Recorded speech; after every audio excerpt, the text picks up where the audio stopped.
Okay, yo. So the hand of Arlen goes down.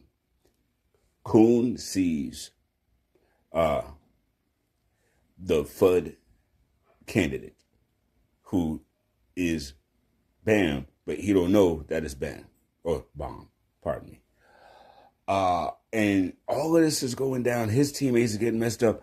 Uh, the wing of the devil is down, and his brother is the one who did it. It's Dude, when y'all watch this series, man, when y'all get to this part of season 2, all of these moving parts all of a sudden just crash and crescendo into each other, and it's harrowing, it's crazy, and it's really jacked up, but it's really dope at the same time. So Bomb saves Coon's 2 partners or teammates, and he adds them to his team when they go to this warehouse battle.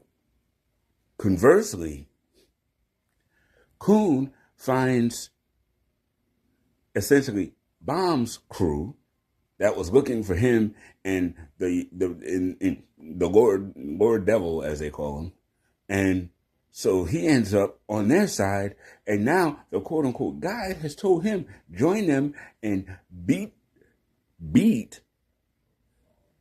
Bomb's team, because the higher ups are going to make whoever wins out of that Bomb's teammates going forward. Yo, there's a lot to season 2, and there's still a lot of things that are really unexplained just yet, but they're really doing a great job with this, with storytelling and the way that they're arc building. So far, so gravy. I'll talk to you in a bit.